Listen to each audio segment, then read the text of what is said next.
শীতকাল কিন্তু প্রায় চলে এসেছে। এখন কিন্তু চারদিকে খেজুর গুড়ের মোমো গন্ধ প্রায় ছড়িয়েই পড়েছে। তো যাই হোক, এখন যদি আপনি এই খেজুর গুড়ের এই পোয়া পিঠাটি বানিয়ে না খান তাহলে আর কবে খাবেন।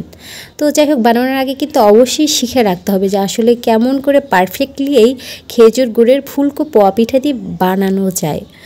তো এই পোয়া পিঠাটি বানানোর জন্য আমি এখানে 2 কাপ চাল সারা রাত ভিজিয়ে রেখেছিলাম। এখানে আমি ভাতের চালটা ব্যবহার করেছি। আপনারা চাইলে এখানে আতপ চাউলটাও ব্যবহার করতে পারেন। সেক্ষেত্রে এর সাথে আপনাকে ময়দা বা আটা মিক্সড করতে হবে। তো যাই হোক, আমি এখানে ভাতের চাউলটা ভিজিয়ে রেখেছিলাম আর এটা কিন্তু অনেক বেশি নরম হয়ে গিয়েছে। এখন এটা আমি খুব ভালোভাবে ওয়াশ করে নিচ্ছি। দেখে নিশ্চয়ই বুঝতে পারছেন চালটা কতটা নরম হয়ে গিয়েছে। এটা নখ দিয়ে প্রেস করলেই কিন্তু ভেঙে যাচ্ছে, তার মানে এটা পারফেক্টলি নরম হয়ে গিয়েছে। এখন আমি এটা খুব ভালোভাবে ওয়াশ করে নিয়ে এটা ব্লেন্ড করে নিয়েছি। এমন স্মুথ করে এটা ব্লেন্ড করে নেবেন, তাহলে ভিতরে কোনো লাম্পস বা দানা থাকবে না। এবং এই ক্ষেত্রে পিঠাটি বানানো হবে খুবই সফট থাকবে বানানোর ক্ষেত্রে, আর অনেক বেশি ফুলকো হবে।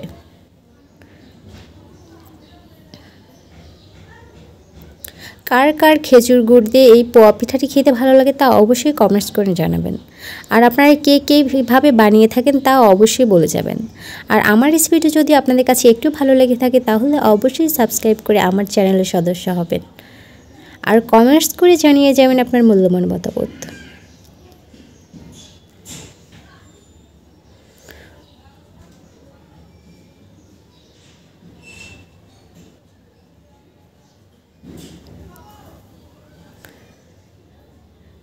দেখে নিশ্চয়ই বুঝতে পারছেন আসলে এর ঘনত্বটা কতটা হয়েছে।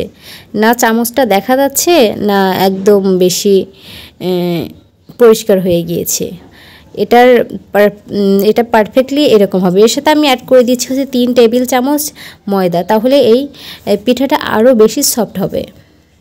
তো আপনারা চেষ্টা করুন এখানে ময়দাটা ব্যবহার করতে। আটার পরিবর্তে ময়দা দিলে কিন্তু পিঠা অলওয়েজ টাইম নরম হয়।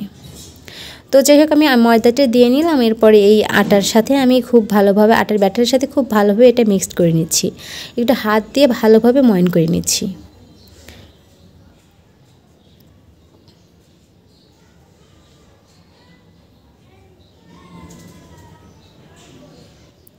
এটা খুব ভালোভাবে হাত দিয়ে ময়ন করে নিয়েছি। এখন এর সাথে আমি অ্যাড করে দিচ্ছি হচ্ছে খেজুরের গুড়। আমি এখানে 1 কাপ খেজুরের গুড় ব্যবহার করেছি। আপনারা চাইলে কিন্তু এখানে চিনিও ব্যবহার করতে পারবেন, বাট আজকে যেহেতু আমি খেজুর গুড় দিয়ে পোয়া পিঠা দিয়ে তৈরি করছি সেজন্য কিন্তু আমি এখানে খেজুর গুড়টাই ব্যবহার করেছি। আর এই খেজুর গুড়টা কিন্তু আমার ফ্রোজেন করা খেজুর গুড়। আমি গত বছর এটা ফ্রোজেন করে রেখেছিলাম, এই বছর এটা ব্যবহার করছি। এখনও এই বছরে নতুন খেজুর গুড় কিন্তু কেনা হয়নি। তো যাই হোক, আমি খেজুর গুড়টা দেওয়ার কারণেই কিন্তু এখানে আর কোনো এক্সট্রা করে পানি অ্যাড করতে হয়নি। এতেই কিন্তু একটা পারফেক্ট কনসিস্টেন্সি তৈরি হয়ে গিয়েছে।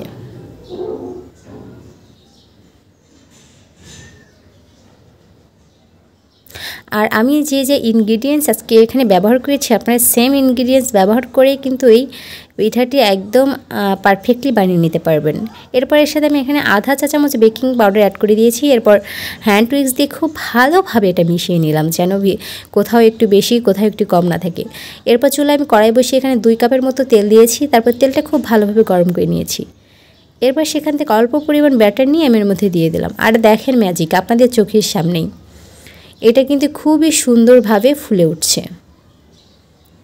আপনি সেম প্রসেসে সেম ইনগ্রিডিয়েন্টস ব্যবহার করে যদি এই পিঠাটি বানান, আমি গ্যারান্টি দিচ্ছি আপনি 100% সফল হবেন।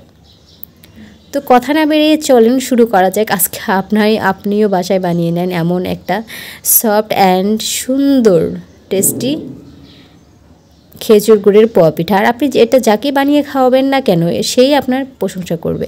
আর এটা পারফেক্টলি হয়েছে কি না সেটা বোঝার জন্য কিন্তু এটাই এনাফ। এই যে দেখেন 2টা পার্ট তৈরি হয়ে গিয়েছে, ভিতরেটা একটু নরম থাকবে আর উপর থেকে একটা আলাদা পার্ট কিন্তু উঠে যাবে। তার মানে পারফেক্টলি এই পোয়া পিঠাগুলো তৈরি হয়ে গিয়েছে। তো কেমন লেগেছে আজকে আমার এই পোয়া পিঠার রেসিপিটি তা অবশ্যই কমেন্টস করে জানাবেন। আবারও দেখা হবে আপনাদের সাথে নতুন কোনো রেসিপি নিয়ে।